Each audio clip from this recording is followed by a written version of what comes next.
Assalamualaikum warahmatullahi wabarakatuh.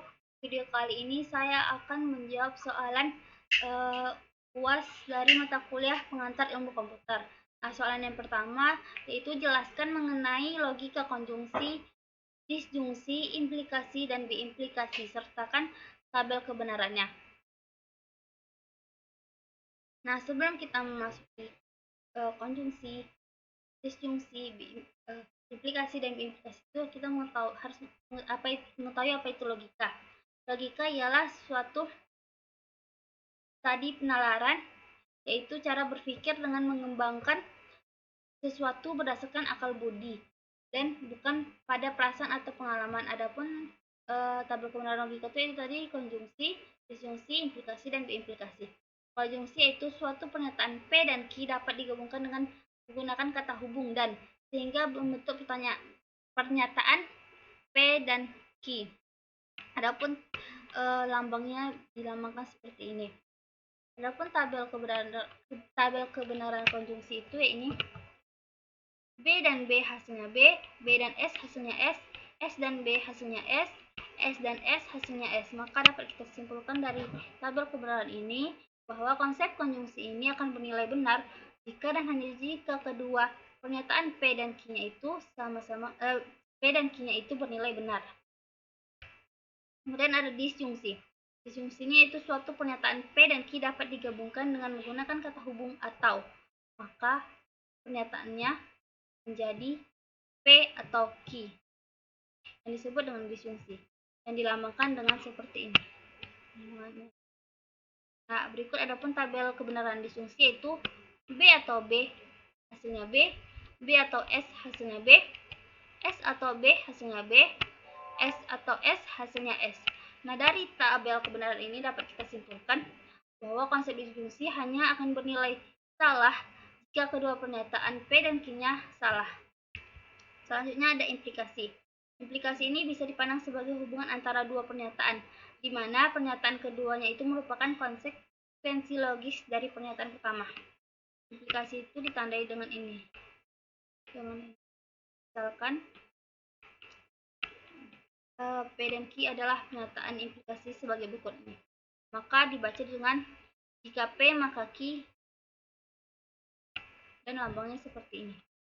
Adapun tabel kebenarannya itu jika P maka Q, jika B maka B, hasilnya B. Jika B maka S, hasilnya S. Jika S maka B, hasilnya B. Jika S maka S, hasilnya B. Nah, dari tabel kebenaran ini dapat kita simpulkan seperti ini. P ini disebut dengan hipotesa dan Q ini disebut konklusi. Nah, pada implikasi ini akan bernilai salah ketika konklusinya salah dan hipotesanya benar. Dan selebihnya bernilai benar. Selanjutnya ada biimplikasi, yaitu suatu pernyataan P dan Q dapat digabungkan dengan menggunakan kata hubung jika dan hanya jika, sehingga membentuk pernyataan majemuk seperti ini.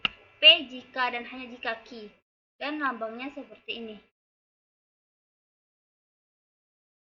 Maka tabel kebenarannya sebagai berikut. B jika dan hanya jika B, maka hasilnya B. B jika dan hanya jika S, hasilnya S. S jika dan hanya jika B, hasilnya S. S jika dan hanya jika S, hasilnya B. Nah, dari tabel kebenaran di sini bisa kita simpulkan bahwa dalam konsep implikasi ini akan bernilai benar jika sebab dan akibatnya bernilai sama, baik itu sama-sama benar ataupun sama-sama salah. Sama-sama benar, sama salah. Nah, soalan selanjutnya yaitu tentang basis bilangan dan konversi bilangan. Konversi bilangan desimal ke bilangan oktal dan heksadesimal itu 256 dan 68, 256 dan 68. Nah, cara konversi bilangan desimal ke bilangan oktal ini yaitu bilangan desimalnya ini kita bagikan dengan basis bilangan oktal. Basis bilangan oktal di sini 8. Basis bilangan oktal itu 8. Kita bagi dengan 8. Terus kita buat sisanya berapa sisa dari pembagian 8 tersebut.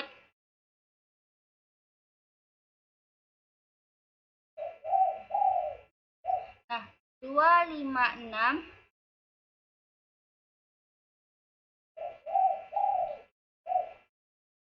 kita bagikan dengan 8. 256 bagi 8 hasilnya 32. Nah, sisanya 0.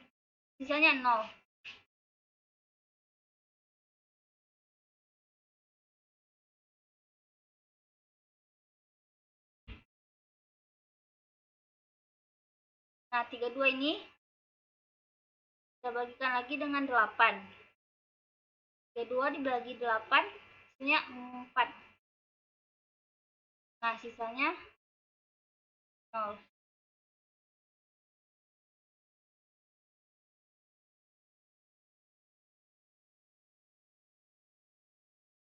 Jadi 4 kan nggak bisa lagi dibagi 8. Jadi kita hasilkan bilangan desimal ke bilangan oktalnya yaitu 400. 400.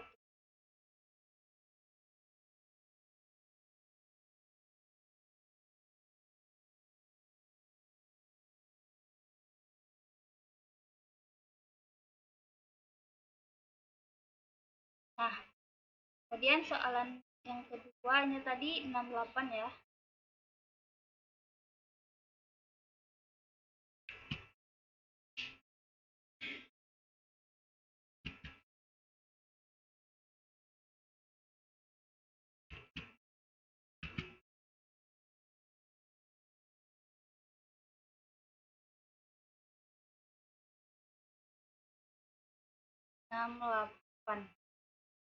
Nah, 68 dibagi dengan 8. 68 dibagi dengan 8 adalah nilai hasilnya 8.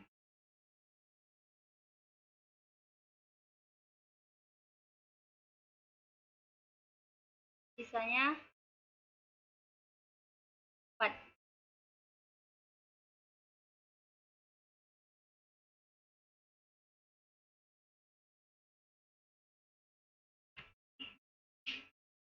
Nah, 8 kita bagikan lagi dengan 8.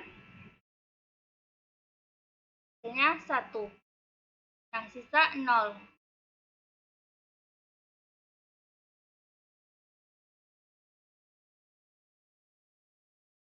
Nah, 0. Maka 1 sudah tidak bisa lagi dibagi dengan 8. Maka kita hasilkan bilangan desimalnya ke bilangan oktal sama dengan 104.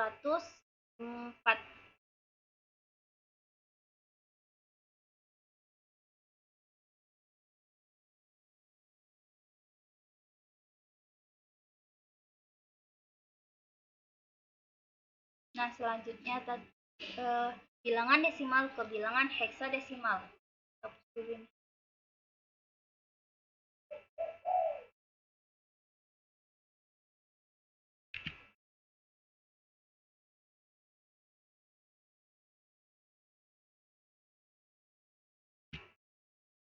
Nah, cara bilangan desimal ke konversi bilangan desimal ke heksadesimal sama dengan tadi. Cuman bilangan desimal ini kita bagikan dengan basis bilangan heksadesimal. Basis bilangan heksadesimal yaitu 16. Jadi kita bagikan 256 ini dibagi dengan 16.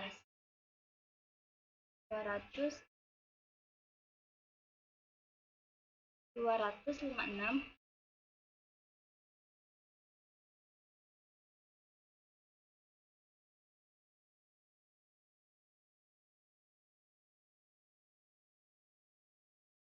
kita bagikan dengan 16.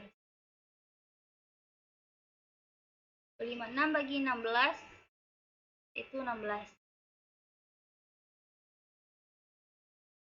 Nah, sisanya 0.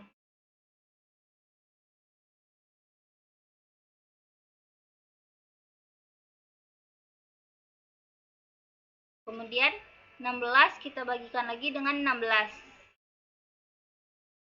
16 bagi 16, 1. Maka sisanya 0.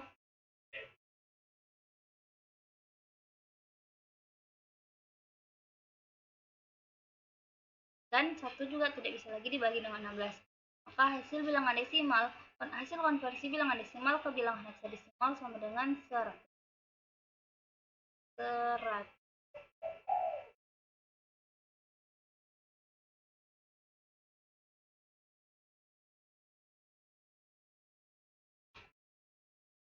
Nah, soalan kedua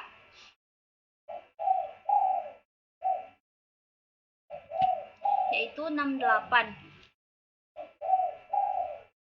68 kita bagikan juga dengan 16. 68 dibagi dengan 16 maka hasilnya 4 dan memiliki sisa 4. Sisa 4.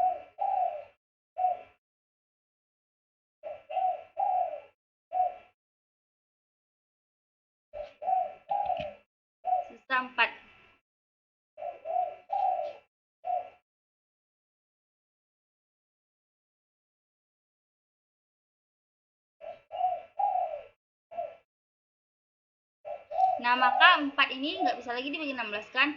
Maka sudah kita hasilkan aja konversi bilangan desimal dengan bilangan heksadesimal, hasilnya 44.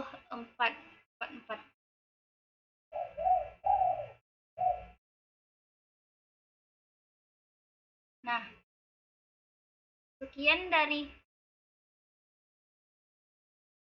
video kali ini tentang bahasan soalan UAS pengantar ilmu komputer. Semoga bisa dapat dipahami. Assalamualaikum warahmatullahi wabarakatuh.